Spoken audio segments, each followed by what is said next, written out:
Sriracha is one of those sauces that sneaks its way into kitchens and never leaves. The bright red bottle, the green cap, and that bold rooster logo are instantly recognizable. And just one taste delivers a rush of tangy heat mixed with garlicky depth that hooks you right away. But behind this global pantry staple is a journey that started in a far humbler place than most people realize. Today, we're peeling back the layers to reveal the full story of how Sriracha came to be, and the surprising truth that the version you know might not be the original at all. The Sriracha that took over the Western world came from a company called Wei Fong Foods, but it wasn't born in a corporate boardroom. It was created by a man named David Tran, a Chinese immigrant from Vietnam who built an empire from peppers, determination, and a willingness to work harder than anyone else. Back in 1975, David was making chili sauces in Vietnam using peppers grown by his brother just north of Saigon. At the time, he was simply serving a local market, unaware that one day his sauce would travel across oceans. But in 1979, his life changed dramatically. Political tensions in Vietnam targeted people of Chinese descent, making it clear that his future there was at risk. David joined thousands of others who fled the country, boarding a freighter packed with more than 3,000 refugees. The journey was grueling, but it ended with a new beginning in the United States. When David arrived in America, he quickly noticed something. Many Southeast Asian immigrants were craving the flavors of home. But there was a gap. No locally available sauces matched what they remembered. David saw an opportunity. Using the same methods and recipes he had in Vietnam, he began making chili sauce in his new home, selling it in jars to friends, neighbors, and small restaurants. Demand grew quickly. By 1980, David decided to make things official and launched Wei Fong Foods. At first, he worked out of a modest setup, delivering bottles from his blue Chevy van. The name Wei Fong was a tribute to the freighter that carried him to the U.S., a reminder of how far he had come. The rooster logo was more personal still. David was born in the year of the rooster, according to the Chinese zodiac. Every bottle carried pieces of his story.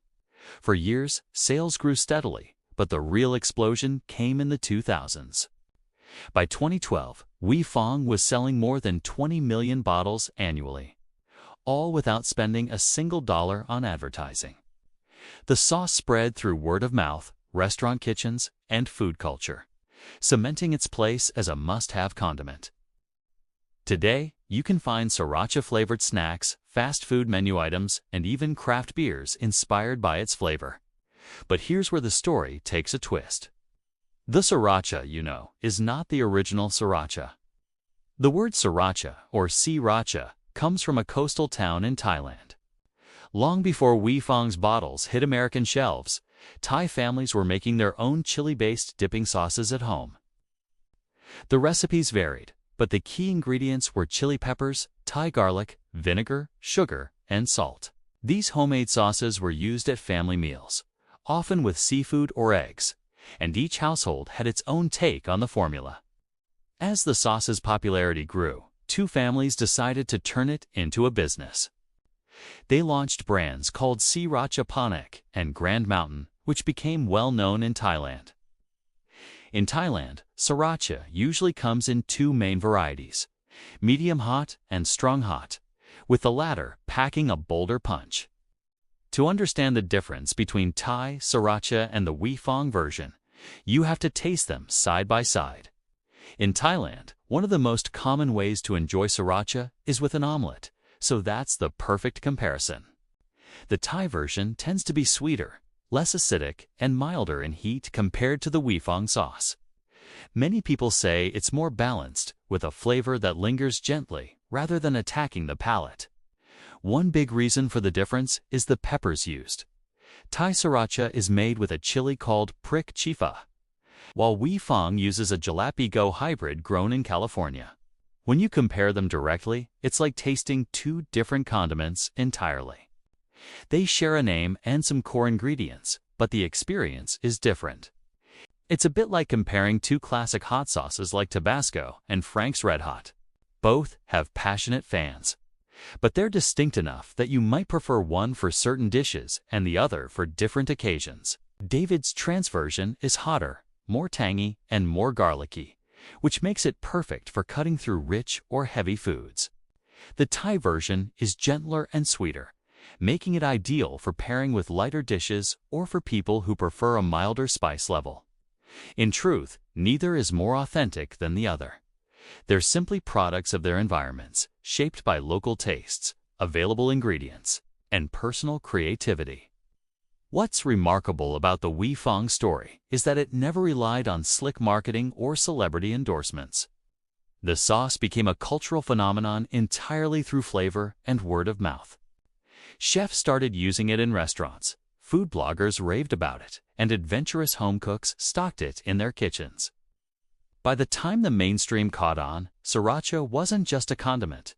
It was a pop culture symbol. It appeared on t-shirts, in memes, and even as tattoo designs. At the same time, the original Thai brands continued to thrive in their home country, staying true to their roots.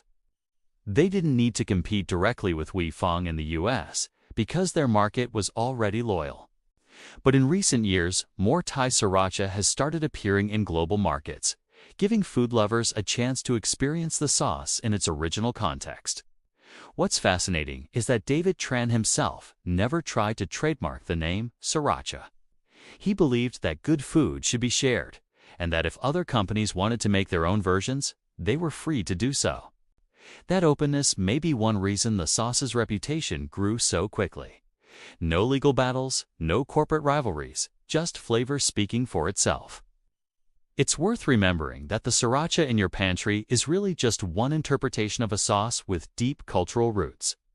The version that took over the US was built from David's transpersonal taste and resourcefulness, but the heart of the idea.